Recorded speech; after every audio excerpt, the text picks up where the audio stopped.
All right.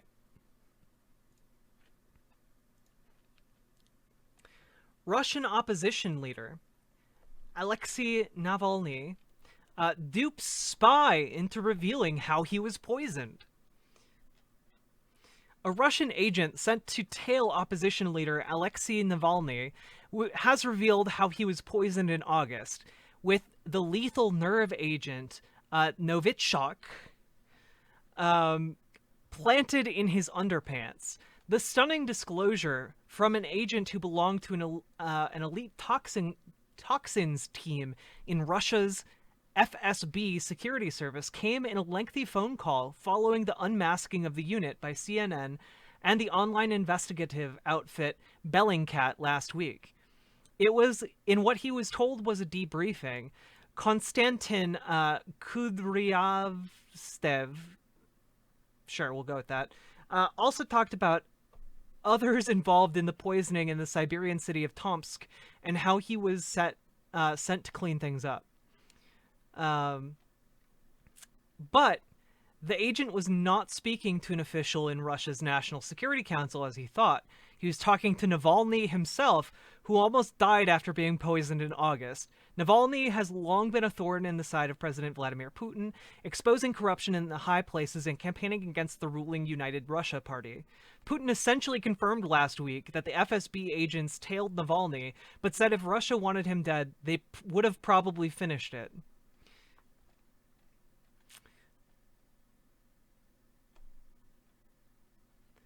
The Bellingcat CNN investigation found that the FSB toxins team of about 6 to 10 agents trailed Navalny for more than 3 years. After identifying most of the team, CNN and Bellingcat tried to contact them and their superiors. One man, Oleg Tyakin, slammed the door shut when questioned by CNN. Others did not respond. At the same time, Navalny was also making calls. To begin with, he told the agents who he was, and those he contacted immediately ended the call. For the final call to Kudryavtsev, his team decided on a different approach, a sting operation. How Navalny did it. Navalny, who is still recovering at a secret location in Germany, posed as a senior official from Russia's National Security Council, tasked with carrying out an analysis of the poisoning operation. His phone number was disguised as that of the headquarters of the FSB, according to Navalny's team, and a recording of the call later provided to CNN and Bellingcat. After Kudryavtsev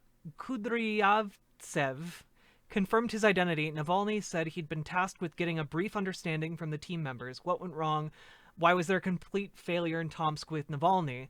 Kudryavtsev's responses in the 45-minute call provide the first direct evidence of the unit's involvement in poisoning Navalny. At times, he is clearly apprehensive about talking on an unsecured line, but Navalny, speaking at times in a brusque and urgent way, persuades him that senior officials are demanding a report immediately and says that all of this will be discussed at the Security Council at the highest level. The FSB on Monday issued a statement claiming that a video of Navalny's conversation with K, posted by the opposition's leader on his YouTube channel, was a fake facilitated by foreign intelligence. I want to watch the shit out of that video. That sounds amazing. Maybe we'll watch that tomorrow. Hey, Lady Raincloud. Hope you're having a good post-birthday week. The so-called investigation about actions allegedly taken against him, which was once published online by Alexei Navalny.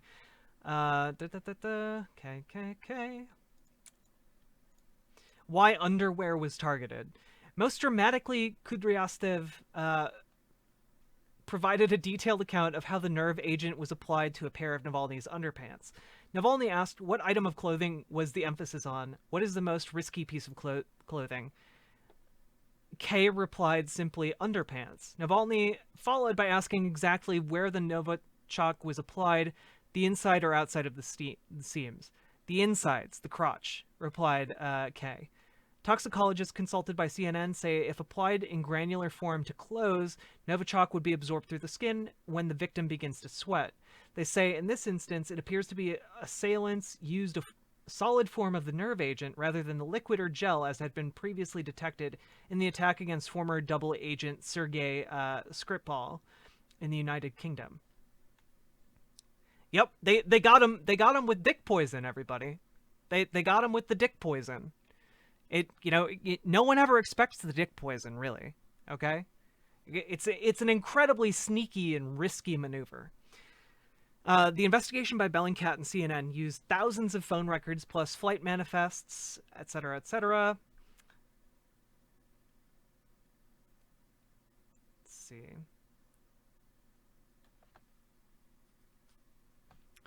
Unexpected outcome. CNN cannot confirm that Kay was also in Tomsk when the poison was applied, but the call showed he had intimate knowledge of what was done and that he was involved in the cleanup operation to ensure there were no traces of Novichok left after Navalny had left the hospital.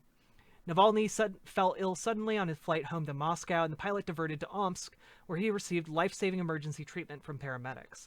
Had the plane flown to Moscow, Navalny would have almost certainly died, according to experts in toxicology consulted by CNN.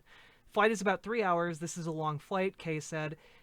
If you don't land the plane, the effect would have been different and the result would have been different. I think the plane played the decisive part. We didn't expect all this would happen. I'm sure everything went wrong, Kay added, suggesting FSB's intent was to kill Navalny, as many toxicologists familiar with Novichok have said.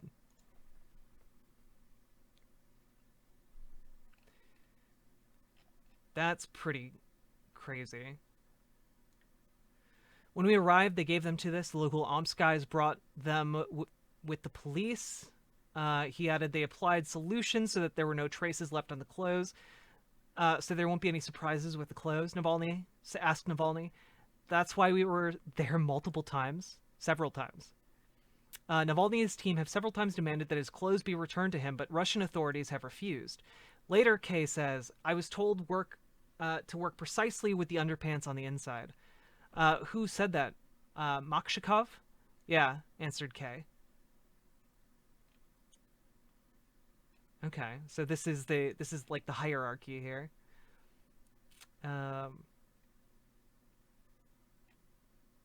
Interesting. Stanislav Makshikov is a scientist identified in the investigation as the official in charge of the toxin team, which is based at FSB's criminalistics unit on the outskirts of Moscow. He previously worked as a colonel at the Shikhani Institute, a Soviet and later Russian research institute on chemical weapons. The investigation published last week established details of the toxin's team communications and travel, which showed that they had shadowed Navalny on more than 30 trips outside of Moscow since 2017. The data also revealed high-level contacts between the toxin unit and laboratories in Russia specializing in researching nerve agents. Whew. Let's see. On Friday, Putin said it represented a type of information warfare, describing the investigation as a dump where everything is being dumped in hopes that it will make an impression on the citizens, instill mistrust towards political leadership. Which they probably should have against Vladimir Putin. Let's see. It has become so obvious that it was Putin personally who is behind this, he said. Navalny talking to CNN. He was stunned by talking to Kay. I was amazed, of course, and couldn't believe it, simultaneously because of my luck and the way he so routinely says phrases like the job was done well. He clearly does not consider himself a member of an assassination team, just an ordinary employee. In an almost surreal moment in the call, Navalny commiserated with Kay that he had survived. He went on, You've been going on so many trips with Navalny to Kirov in 2017. How do you evaluate his personality? Very careful, scared of everything, on the one hand, Kay replied. But on the other, he goes everywhere and so on. Changes rooms sometimes, very careful about that. When he was asked whether Navalny might have recognized any of the toxin team, that would be unlikely. We are very strict about that, changing clothes and all. Adding that the team took different flights when following Navalny across Russia. Kay appears to have been proud of his team's security measures. No one filmed, no one else saw. This is always excluded. He almost certainly right in that aspect. Navalny told CNN he did not recognize Kay or any of the other members of the team when shown their photographs earlier this month. But this investigation has shown that the FSB toxins team from the Institute of Criminalistics left plenty of other evidence of their movements, communications, and activities. Among that evidence, Kay's cell phone number, through which he inadvertently allowed Bellingcat and CNN to complete the picture of Navalny's poisoning by the Russian state. Whew. Dang. Yeah.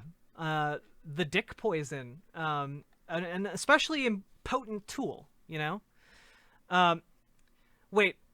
So what is this? Essentially, the leader of Russia's opposition was poisoned several months ago and has since been recovering in Germany because he was poisoned. Like, the poison went into effect while he was on a flight back to Moscow. So the plane made the decision to divert into Germany and like get him medical attention, which saved his life and screwed up the attempt to murder him. And essentially, through his investigation, he personally called one of the members of the assassination team that tried to kill him, and the guy essentially revealed how they tried to kill him. And because he convinced, like, the opposition leader personally called this guy and convinced him that he was a member of, like, the FSB in Russia, like one of his bosses. And the guy was just like, okay, and like told him everything.